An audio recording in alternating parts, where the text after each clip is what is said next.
ये आकाशवाणी दिल्ली है। लीजिए सुनिए माननीय प्रधानमंत्री श्री नरेंद्र मोदी के मन की बात का संस्कृत अनुवाद। मम प्रियाः देशवासिनः नमस्कारः। कोटिकोटिशो नमस्काराः। अथ चाहं कोटिकोटिशो नमस्काराः एवं कृत्वापि कथयामि यत् शतकोटिसंख्याकस्य वैक्सीन डोज इति सूच्यौषधमात्रा प्रदानानन्तरम् अद्य देशः नवीनोत्साहेन नूतनोर्जया च अग्रे सरति।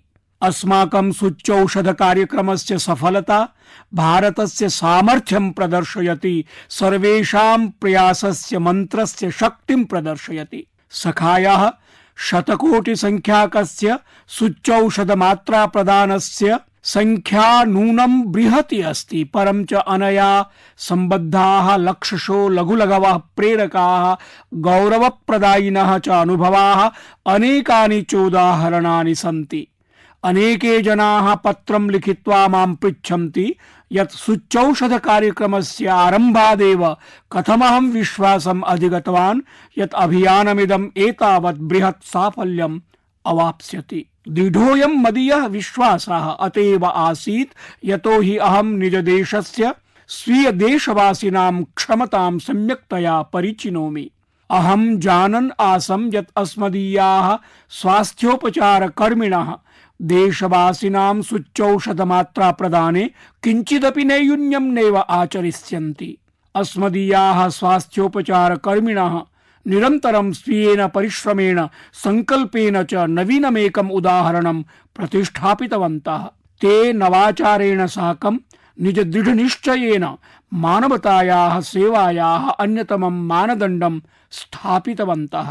तैः सम्बद्धानि अगणितानि उदाहरणानि सन्ति यानि सूचयन्ति यत् केन प्रकारेण ते सर्वाण्यपि समाह्वानानि अतिक्रामन्तः अधिकाधिकजनेभ्यः सुरक्षा कवचं च प्रदत्तवन्तः। वयं बहुशः वार्तापत्रेषु पठितवन्तः, अन्यत्रापि श्रुतवन्तः यत् अस्य कार्यस्य अनुष्ठानार्थम् अस्मदीयाः एते जनाः कियन्तं परिश्रमं कृतवन्तः।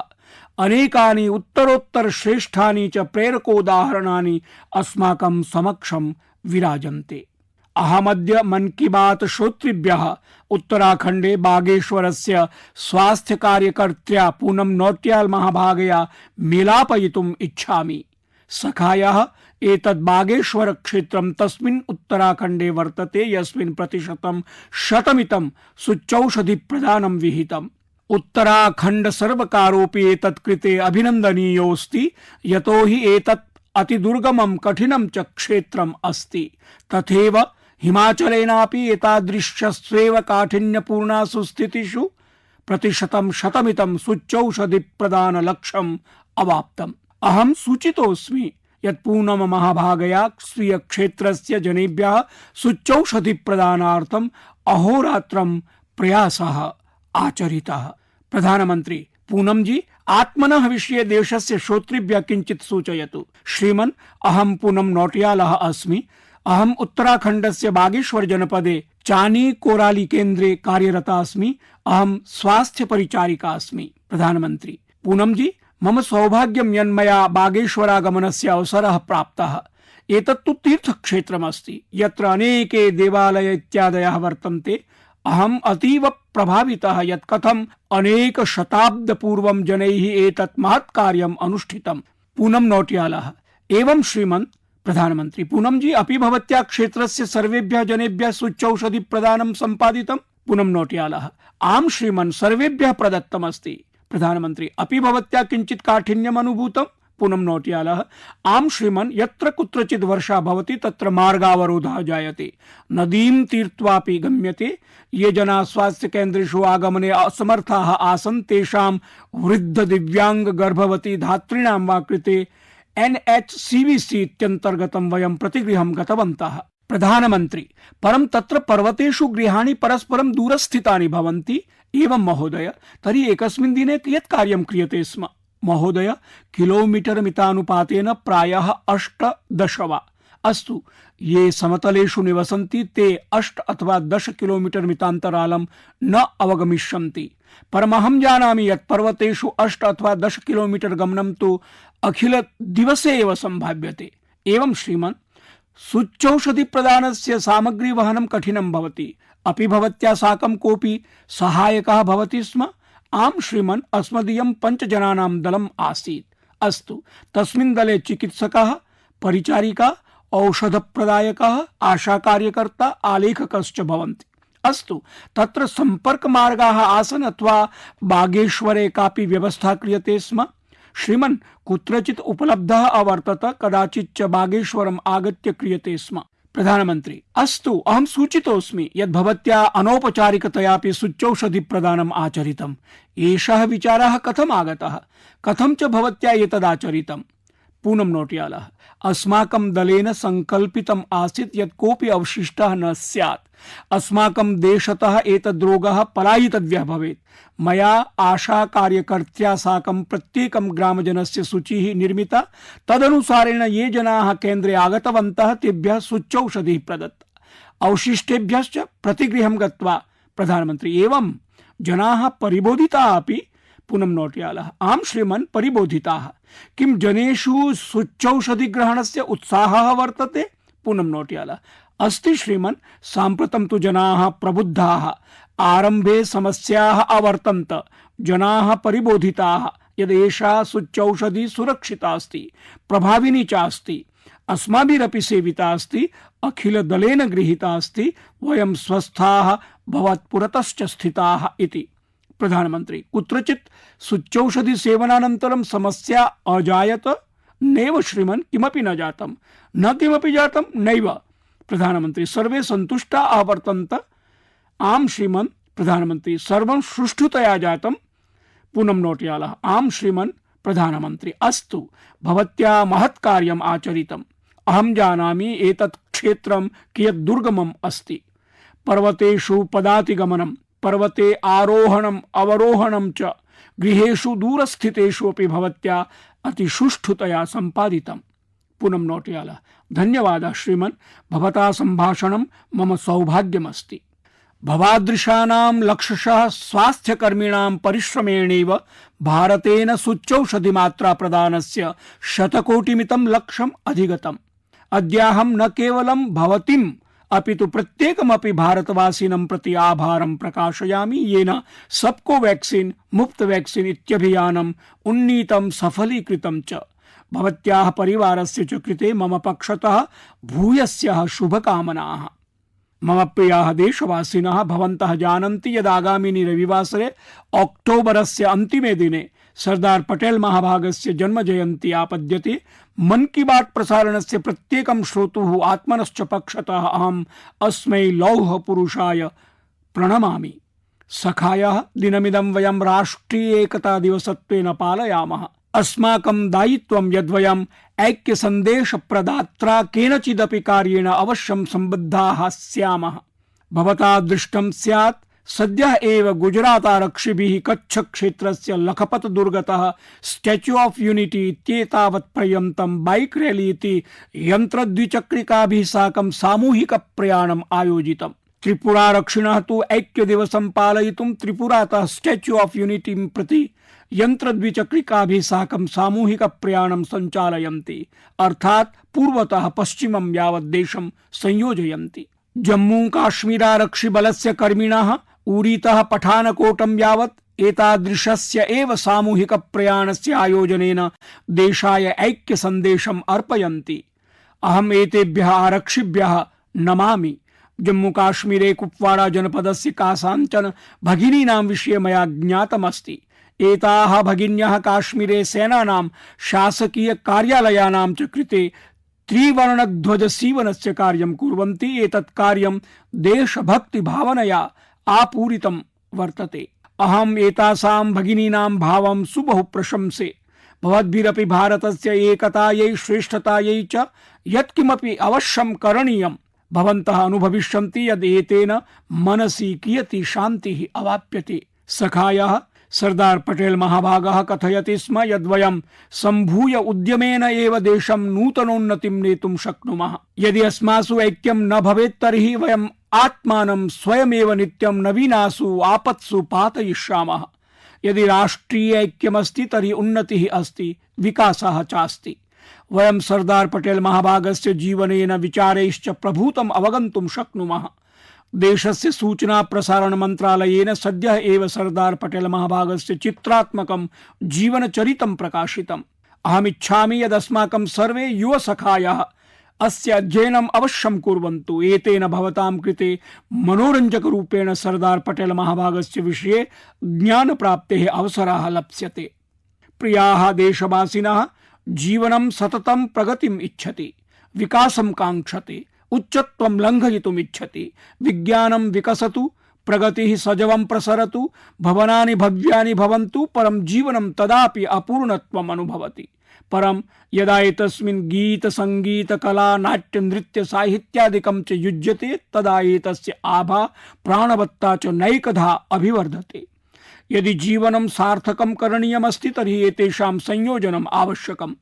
एतेनैव कथ्यते यदेताः विधाः अस्माकं जीवने उत्प्रेरकमिव भवन्ति, अस्माकम् ऊर्जां वर्धयन्ति, मानवानाम् अन्तर्मनसः विकासार्थम्, अन्तर्यात्रायै च मार्गसन्धानार्थं गीतसङ्गीतयोः विभिन्नकलानां च महती भूमिका भवति। एतेषां शक्तिः अद्भुता, यां न तु कालः बध्नाति नैव च मतमतान्तराणि अवरोधयन्ति। अमृत महोत्सवेपि स्वीय कला संस्कृति गीत संगीतानां वर्णाः अवश्यं पूरणीयाः। अहमपि भवतां पक्षतः अमृत महोत्सवस्य गीत संगीत कलानां च सामर्थ्य विषयकान् अनेकान् परामर्शान् प्राप्नोमि। एते परामर्शाः मम कृते मूल्यवन्तः वर्तन्ते। मया एते संस्कृति मंत्रालये अध्ययनार्थं प्रेषिताः। सन्तुष्टोऽस्मि यत् मंत्रालयेन अल्पसमये एव एतेषु प्रस्तावेषु गभीरतया कार्यं सम्पादितम्। एतेषु अन्यतमः परामर्शः देशभक्ति गीतानां स्पर्धायोजनं वर्तते। स्वातंत्र्य संघर्षे विविध भाषा उपभाषासु देशभक्ति गीतैः भजनैश्च देशम् ऐक्यभावेन बद्धमासीत्। साम्प्रतम् अमृतकाले अस्माकं युवानः देशभक्तेः गीतानि रचयित्वा अस्मिन् आयोजने शक्ति संयोजनं कर्तुम् अर्हन्ति। देशभक्तेः एतानि गीतानि मातृभाषायां, राष्ट्रभाषायां, आङ्ग्लभाषायां वा लेखितुं शक्यन्ते। परम् एतानि अवश्यमेव नूतन भारतस्य नवसङ्कल्पं धारयन्तु, देशस्य साफल्येन उत्प्रेरणम् आदाय भविष्यस्य कृते सङ्कल्पसाधनाय भवन्तु। संस्कृति मंत्रालयस्य सन्नद्धता मंडलतः राष्ट्रीय स्तरं यावत् स्पर्धायोजनस्य वर्तते। सखायः एवं प्रकारेण एव मन की बात प्रसारणस्य केनचित् श्रोत्रा परामर्शः प्रदत्तः यत् अमृत महोत्सवः रंगावली कलया सह योजनीयः। अत्र रंगावली माध्यमेन उत्सवेषु विविध पूर्णस्य परंपरा आबहोः कालात् प्रवर्तते। रंगावल्यां देशस्य विविधता दृश्यते। विभिन्नेषु राज्येषु विभिन्नैः नामभिः विभिन्नेषु प्रसंगेषु रंगावली निर्मिता भवति। अतएव संस्कृति मंत्रालयः अपि एतत् सम्बद्धाम् एकां राष्ट्रिय स्पर्धाम् आयोजयति। कल्पनां कुर्वन्तु, यदा स्वतन्त्रतान्दोलन सम्बद्धा रंगावली निर्मिता भविष्यति, जनाः स्वीयद्वारेषु भित्तिषु कस्यचित् स्वातन्त्र्योन्मत्तस्य चित्रं रचयिष्यन्ति, स्वतन्त्रता सम्बद्धां काञ्चन घटनां वर्णैः प्रदर्शयिष्यन्ति, तदा अमृत महोत्सवस्य आभा इतोपि वर्धिष्यते। सखायः एकः अन्यः प्रकारः अत्र लोरी इति वात्सल्य गीतेः अपि वर्तते। अस्माकं परम्परासु लोरी इति वात्सल्य गीतिभिः शिशुभ्यः संस्काराः प्रदीयन्ते, संस्कृत्या तेषां परिचयः कार्यते। लोरीति वात्सल्य गीतेः अपि काचित् विविधता अस्ति। किमर्थं न वयम् अमृतकाले एतस्याः कलायाः पुनरुज्जीवनं करवाम, अथ च देशभक्तिभरिताः एतादृशाः वात्सल्य गीतयः लिखेम, कविताः गीतानि किञ्चित् वा तादृशम् अवश्यं लिखेम, यादृशं प्रत्येकं गृहे मातरः लघुबालेभ्यः श्रावयितुं शक्नुयुः। एतासु वात्सल्य गीतिषु आधुनिक भारतस्य सन्दर्भः स्यात्, 21तम शताब्दस्य भारतस्य स्वप्नानां दर्शनं स्यात्। भवतां समेषां श्रोतॄणां परामर्शानुसारं मन्त्रालयेन एतत् सम्बद्धायाः स्पर्धायाः आयोजनस्य निर्णयः स्वीकृतः। सखायः एताः तिस्रः अपि स्पर्धाः अक्टोबर मासे 31 दिनाङ्कतः सरदार पटेल वर्यस्य जयन्तीतः आरप्स्यन्ते। आगामि दिनेषु संस्कृति मन्त्रालयः एतत् सम्बद्धाः सूचनाः प्रदास्यति।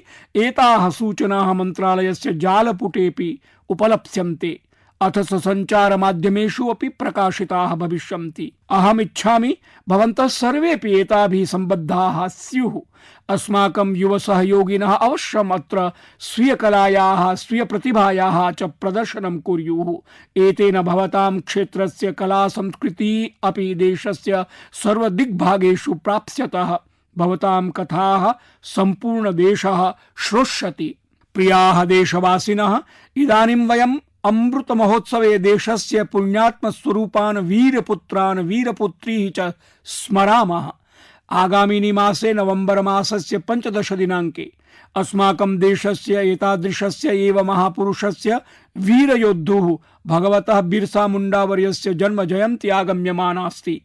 भगवान् बिरसा मुंडा धरती आबा इत्याख्यया अपि प्रसिद्धः। किं भवन्तः जानन्ति यदेतस्य कः अर्थः भवति? एतस्य अर्थः अस्ति पृथ्वी पिता इति। यथा भगवान् बिरसा मुंडा स्वसंस्कृतये वनेभ्यः भूमिरक्षायै च संघर्षं कृतवान्, तथा पृथ्वी पिता एव कर्तुं शक्नोति स्म। सः अस्मान् संस्कृतिं प्रति मूलं प्रति च गर्वानुभूतिं शिक्षितवान्। वैदेशिक शासकैः सह नैकवारम् आह्वानवचनैः सूचितः, बलम् आचरितं, परं तथापि सः आदिवासी संस्कृतिं नैव त्यक्तवान्। प्रकृति पर्यावरणाभ्यां सह यदि प्रेमकरणं शिक्षणीयं तर्हि तदर्थमपि पृथ्वी पिता भगवान् बिरसा मुंडा एव अस्मभ्यं बृहत् प्रेरणाभूतः वर्तते। तेन वैदेशिक शासनस्य तस्याः प्रत्येकं नीतेः सर्वथा विरोधः आचरितः, या पर्यावरण हानये आसीत्। निर्धनानां संकटापन्नानां जनानां च सहयोगाय भगवान् बिरसा मुंडा सर्वदा अग्रगण्यः आसीत्। सामाजिक विसंगतिः समापयितुं सः समाजं जागरूकम् अपि अकरोत्। उल्गुलान् आन्दोलने तदीयं नेतृत्वं को वा विस्मर्तुं शक्नोति?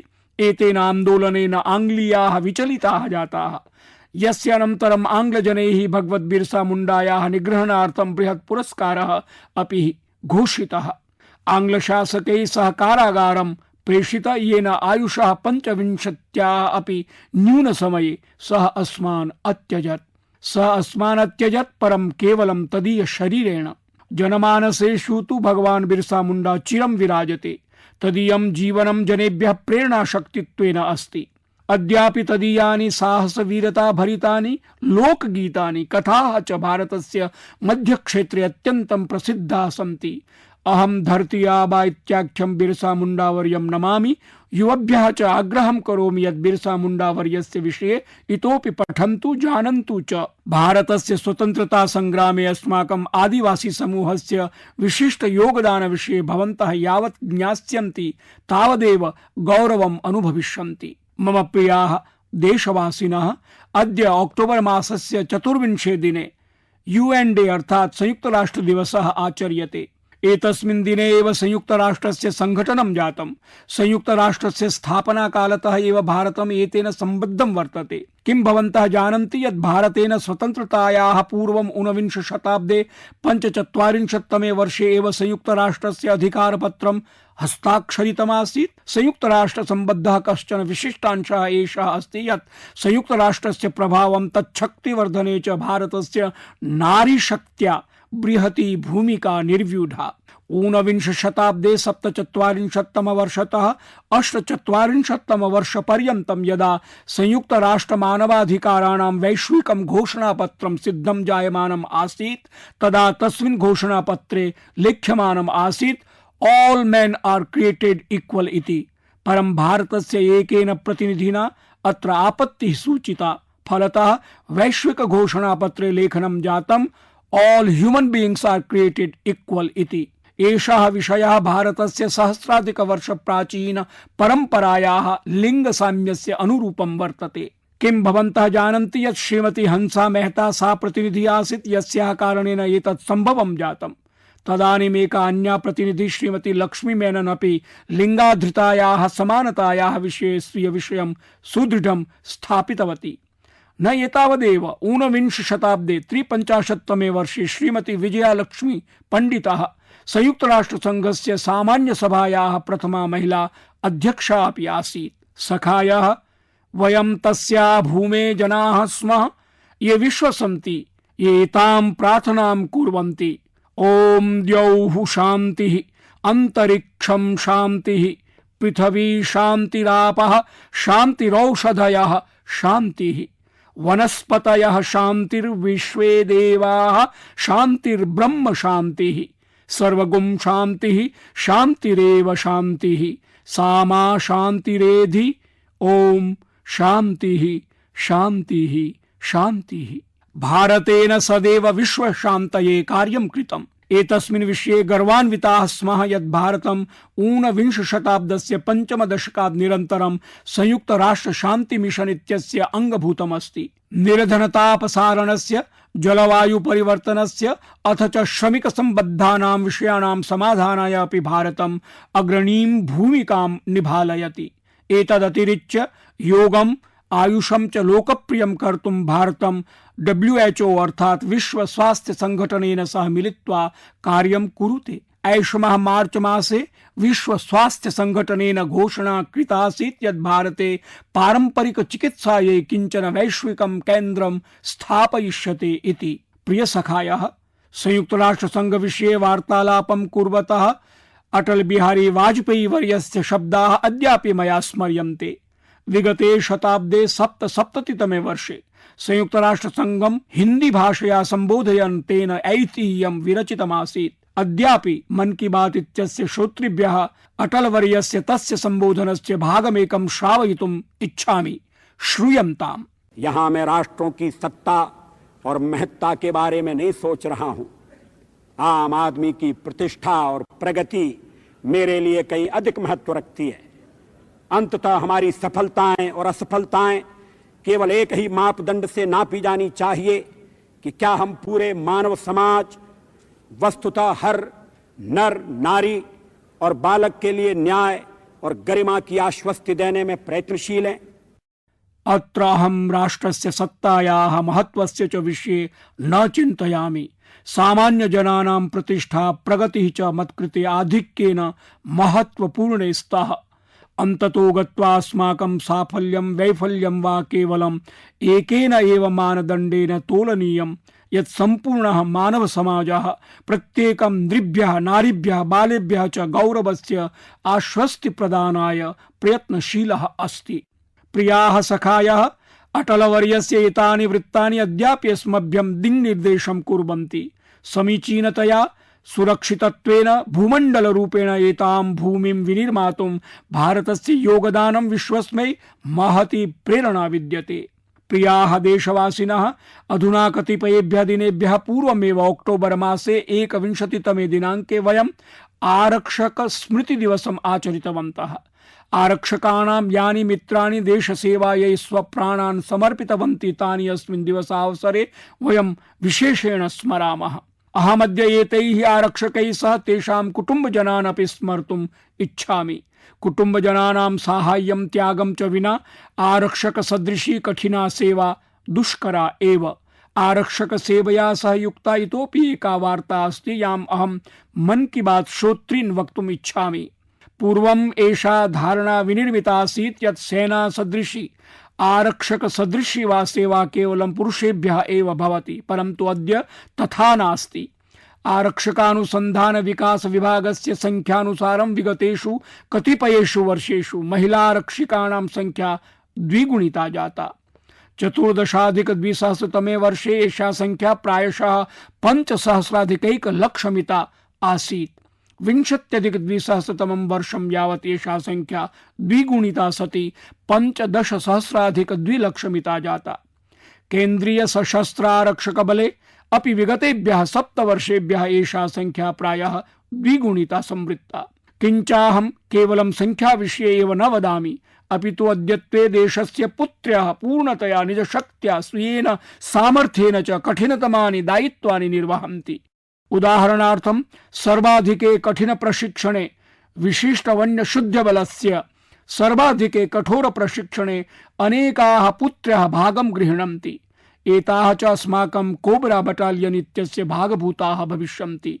प्रियाः सखायः, अद्य वयं विमानस्थानकं मेट्रो स्थानकं वा गच्छामः, शासकीयं कार्यालयं वा अवलोकयामः, तत्र तत्र केन्द्रीयोद्योगिक सुरक्षा बलस्य महिलाः प्रत्येकं संवेद्य स्थलस्य सुरक्षायै दृश्यन्ते।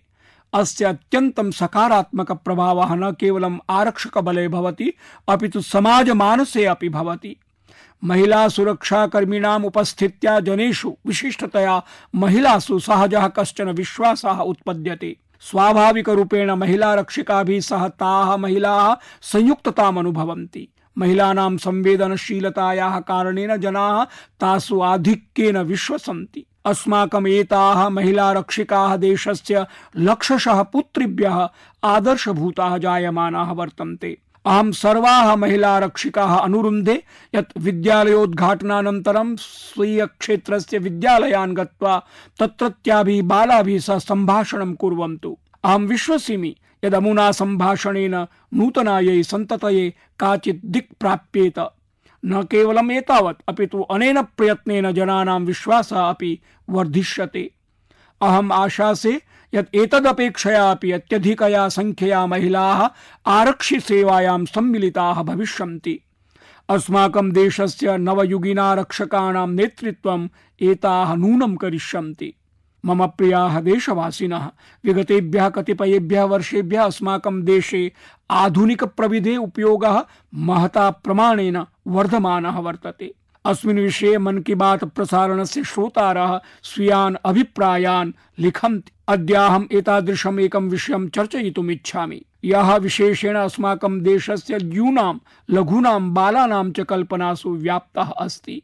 एष विषयः ड्रोन इति नियंत्रक चालित विमान प्रविधि संबद्धः वर्तते। कतिपयेभ्यः वर्षेभ्यः पूर्वं यदा कुत्रापि नियंत्रक चालित विमानस्य नाम श्रूयते स्म तदा जनानां मनस्सु कः भावः भवति स्म? सेनायाः शस्त्रस्य युद्धस्य वा भावः जायते स्म। परन्तु अद्य अस्माकं यदा स्थाने कस्यचित् विवाहस्य वरयात्रिकाणां वा कार्यक्रमः भवति तदा नियंत्रक चालित विमानेन निर्मीयमाणानि भावचित्राणि चलच्चित्राणि च दृग्गोचराणि भवन्ति। नियंत्रक चालित विमानस्य परिधिः वा तावान् एव न वर्तते। भारतं विश्वस्य तादृशेषु देशेषु गण्यते यत्र नियंत्रक चालित विमान साहाय्येन ग्रामीण भूमि संबद्धाः अंकीयाभिलेखाः सज्जीक्रियन्ते। भारते नियंत्रक चालित विमानस्य उपयोगः परिवहनाय महता प्रमाणेन जायमानः वर्तते। ग्रामे कृषिकार्येषु, गृहे वस्तुप्रापणम्, आपत्काले साहाय्यं, विधि व्यवस्था पर्यवेक्षणं वा भवतु, एतादृशीभ्यः सर्वविधाभ्यः आवश्यकताभ्यः शीघ्रम् एव वयं नियंत्रक चालित विमानस्य उपयोगं द्रक्ष्यामः। एतेषु बहूनाम् आरम्भस्तु जातः। कतिपयेभ्यः दिनेभ्यः पूर्वं गुजरातस्य भावनगरे नियंत्रक चालित विमानेन कृषि क्षेत्रेषु नैनो यूरिया इति अति सूक्ष्म तरलीयस्य उर्वरकस्य अभिसेचनं कृतम्। कोविड सूच्यौषधाभियानेपि नियंत्रक चालित विमानानि स्वीयां भूमिकां निर्वहन्ति। एतादृशं दृश्यं मणिपुरे दृष्टं यत्र एकं द्वीपं प्रति सूच्यौषधानि प्रापितानि। तेलंगाना राज्ये अपि नियंत्रक चालित विमानस्य सूच्यौषध प्रापणाय प्रयत्नम् अकरोत्। न केवलम् एतावत् अपितु अधुना संसाधनगतानाम् अनेकासां परियोजनानां पर्यवेक्षणाय अपि नियंत्रक चालित विमानस्य उपयोगः जायते।